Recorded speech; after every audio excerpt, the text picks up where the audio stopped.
So we are now ready to discuss the foundations of data flow analysis. We have already looked at several data flow analysis examples, and we have also looked at alternate representations of data flow analysis, where in one representation we were looking at a single variable, in another representation we are looking at sets of variables or sets of values and things like that. But whenever we talk about data flow analysis, we talk about the properties of termination, we talk about the properties of precision or optimality of the solution, and we need to have develop some theory to be able to reason about these things.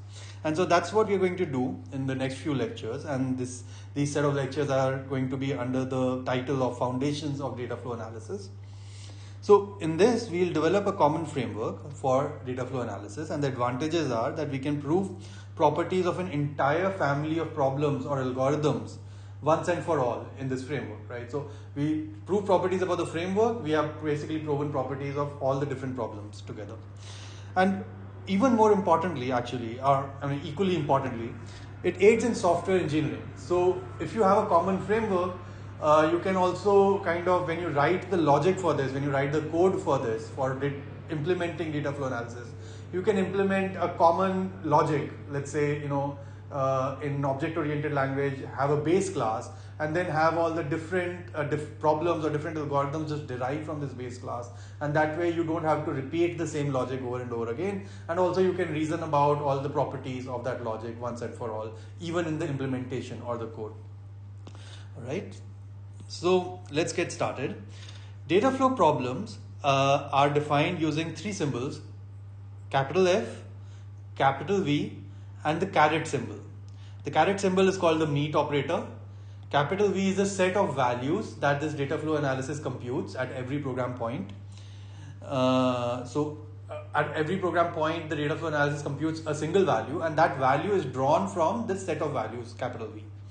And capital F is a family of transfer functions, which is a transfer function is defined as a function that takes in a value from the set capital V and returns another value from the same set capital V. And capital F represents the family of all such possible functions, right? But they need to have some properties, some theoretical properties for them to be admissible in a data flow analysis. So there are these three components to data flow analysis: capital F, capital V, and meet operator. All right. And I'm going to divide these three properties of a data flow analysis into two parts. One of them I'm going to call a semi-lattice, which is formed by capital V and the meet operator. And so that basically represents a domain of values V and the meet operator, represented by the caret symbol, the meet operator. And then the second part is just going to be the family of transfer functions, capital F, right? And so I'm going to just divide this data flow analysis into two parts. One is a semi-lattice and the other is the family of transfer functions, F.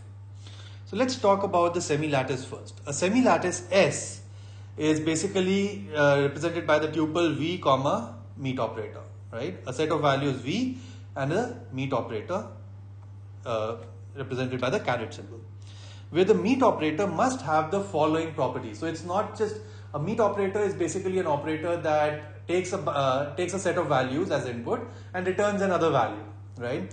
But the meet operator needs to have certain properties, and the properties are that it needs to be idempotent. So meet X should return X, right? So first of all, meet operator is basically a function that operates on two values and then returns a value, two or more values and then returns a value. But this meet operator cannot be just any operator. It needs to have some properties. And the first property I want of it is that it needs to be idempotent. So X meet X should be X. That's what idempotence means. The second property is that it needs to be commutative, which means that X meet Y should be the same as Y meet X. All right. And the third property is that it needs to be associative, which means X meet Y meet Z. So if you do the meet on Y and Z and then meet with X, that's the same as doing the meet of X and Y first and then meeting with Z. So the order in which you apply the meet operator should not matter. That's what associativity means. So what are some examples of operators that would satisfy these properties? So here are some examples. So set union. So if X if the domain of values are sets, then meet operator can be set union, and you can see that set union operator satisfies idempotence because a union of an L set with itself is just the set itself, right? It's commutative and it's associative. Similarly, set intersection is actually satisfies all these three properties: idempotence, commutativity, and associativity.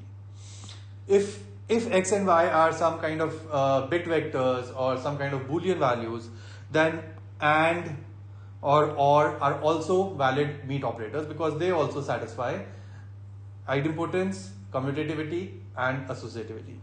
Or if they were integers or any other kind of values that are comparable using using some kind of arithmetic operator, then min and max are also valid meet operators because min, for example, is also idempotent. Minimum of x comma x is just x, and also min is commutative and associative. Similarly, max, and so all these are valid examples of the meet operator.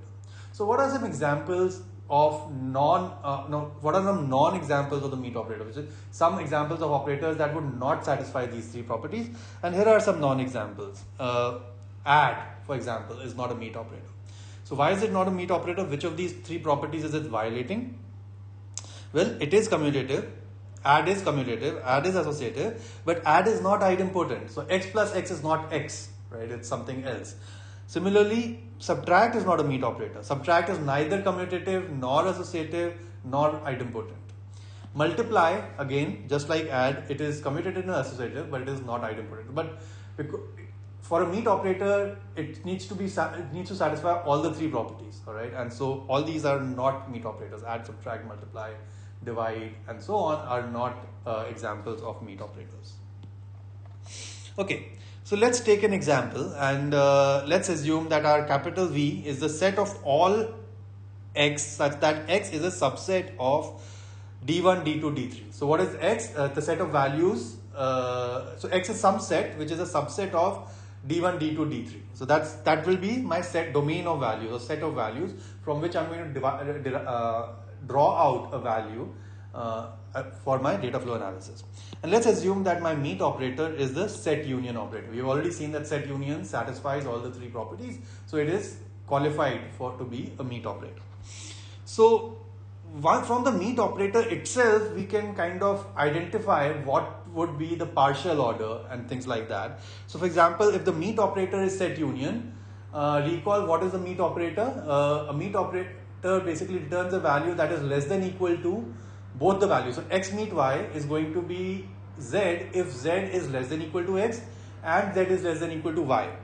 Now if the meet operator is set union, that means z equals x union y, x and y are sets, then what do you think less than equal to should be? Well, it would be the superset operator, because only then the union operator basically gives me a value such that it is some superset of both x and y. Right, and we want the maximum such value also. So that's another thing. So yeah, so from the meet operator, we also kind of can infer what is the ordering, and this is actually true in the general case. I'm just using an example to show that okay, if the meet operator is set union, then the ordering operator, which is the less than equal to operator, is a superset operator. But in general also, if the meet operator has been specified completely, then it's possible to get the ordering operator from the meet operator itself, and vice versa. So we're going to see that also. So here is another way to represent the semi-lattice. These are all the values in V, right? What is V? V is the set of all subsets of D1, D2, D3. So what are all the subsets of D1, D2, D3? Well, empty set is a subset of D1, D2, D3. Singleton sets D1, D2, D3, each of them is a subset of D1, D2, D3. Similarly, sets that contain any two of the three elements, D1, D2, D3, for example, D1, D2 or D2, D3 or D3, D1. And finally, D1, D2, D3 itself is a subset of itself, right? So D1, D2, D3. Now, these are, in this particular case, this is a finite set of values in V, which is formed by all the subsets of D1, D2, D3. And I can also represent the ordering relation, which is coming from the superset operator or also coming from the meet operator set union. And that to do that, I can just use these arrows, these directed edges, as though it is a graph, where each of the values basically represents a node, and there's an edge from one node to another if the destination node is less than equal to the source node of that particular edge. So for example, D1 is a superset of empty set, and so I will draw a edge from the empty set to D1, and so on, right? Also, I want to draw the minimum such edges, right? So for example, D1, D2 is also a superset of the empty set, but that relationship is kind of implied because D1 is a superset of empty set and D1, D2 is a superset of D1. And so by transitivity, I know that D1, D2 is a superset of the empty set. So I'm not drawing all the edges. I'm drawing the minimum number of edges that basically transitively imply all the relationships. Okay, so with that, I have this diagram which is also called the semi-lattice diagram, which basically represents all the ordering relationships, the partial ordering relationships between all the elements. Notice that not all elements of this set V are comparable. For example, if I ask, is D2, D3 less than equal to D3, D1?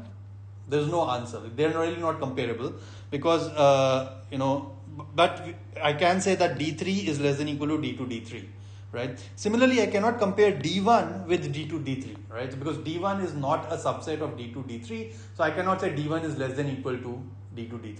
That's not what it is, and that's why it's called a partial order, because a partial order basically only orders only gives some orderings, doesn't totally order all the elements in the set. It just gives you some ordering relationship between some of the elements in the set, or in other words, not every pair of elements in the set V is related by the ordering relationship, and that's why it's called a partial order. Okay, so now this is one way to represent the partial order, and this is one way to represent the semi-lattice, because it contains all the values and it contains the ordering relationships. In fact, from this diagram itself, I can basically define what is the meet operator. Well, the meet operator is the first descendant. So meet of x comma y is the first element that basically is a common descendant of both x and y. So for example, if I say, what is meet of D2 comma D3, I'm going to go down from D3 and I'm going to go down from D2 and look at the first node or first element in the set V that is reachable from both D2 and D3. So in other words, the first common descendant of D2 and D3 is basically what gives me the union of the two sets, or in other words, that gives me the meet result of the two values. All right, and that would be my general. In general, also not just specific to the set union operator, but in general also the semi-lattice diagram is going to be such that if I want to compute x meet y, all I need to do is find the the greatest common descendant from both x and y. So I just traverse paths from x and y and find out the first element that is reachable from both x and y, and that would be the result of the meet of x and y. Here is another example. If, for example, my meet operator was set intersection, recall that in my previous picture the meet operator was set union, but let's say the meet operator was set intersection, then my semi-lattice diagram would look completely different. For example, here now I'm going to draw edges from bigger sets to the sets that are contained in them. So D1 and D2 is less than equal, D1 comma D2 is less than equal to D1 comma D2 comma D3. And so on, right? So basically what has happened is the whole structure of the semi-lattice has gotten inverted, and now D1, D2, D3 now becomes the value that is less than equal to every other value in the set of values. So so in other words, what is the ordering relation in this case? So if the meet operator is set in intersection, you can check whether the meet operator is intersection, because if I want to find what is meet of D2 comma D3 and D3 comma D1, well, it is going to be the least common descendant. So what is the least common descendant of D2 comma D3 and D3 comma D1? Well, it is nothing but D3. All right, and that's exactly the intersection of the two sets.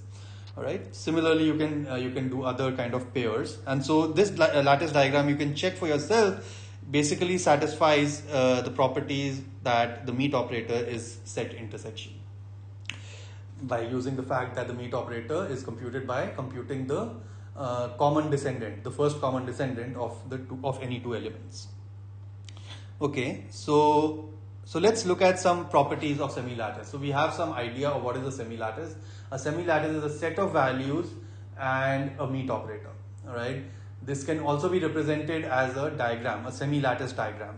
And in this semilattice diagram, x meet y is the first common descendant of x comma y. We have already seen this with a couple of examples, but the diagram itself by construction is constructed such that x meet y is the first common descendant of both x and y. All right. Also, we define a special value called the top value. So this is called the top value, such that x meet top is equal to x. All right. So for all x, so for any value x in set V, x meet top is going to be x. So what is such a value in this particular set such that x meet top is equal to x? Well, it's easy. First of all, basically, if I just look at the diagram, it has to be the value that is basically reaching everybody else, right? Because then what happens is that if I do a meet, so if I say meet of d1, d2, d3 with d3, d1, that's just going to be d3, d1 because the least common descendant, the first common descendant that is common to both d1, d2, d3 and d1, d3, d1 is just d3, d1 because everything is descending from this value d1, d2, d3, right? So the value that's at the top of the whole semi-lattice diagram is basically the value that's going to satisfy this property that x meet top is going to be x. Another way to look at it is because the meet operator's intersection, the top value will be a value that contains all the elements of the full set d1, d2, d3, and so that's going to be d1, d2, d3.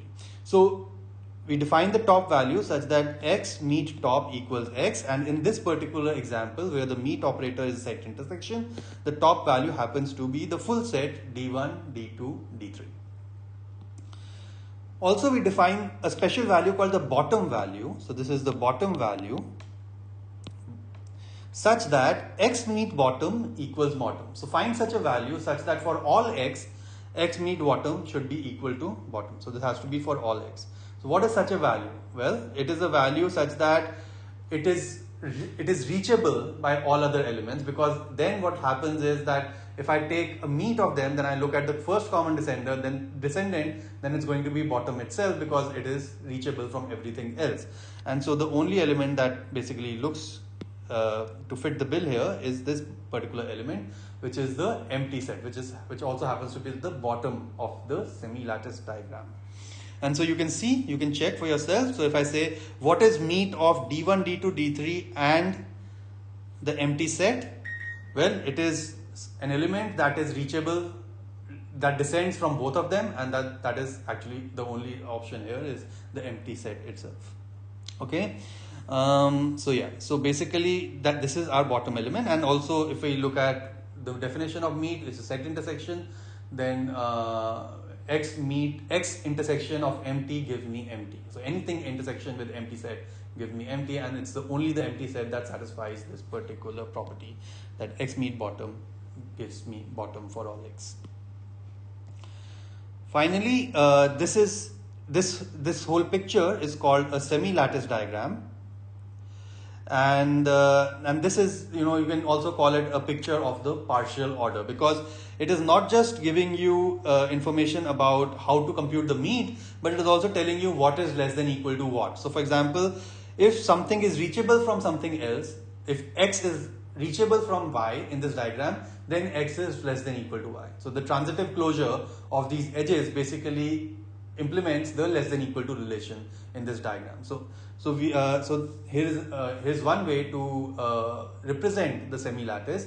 It is through this diagram or this graph of nodes and edges, where nodes are the values in V and edges represent the partial order ring relationships among the values.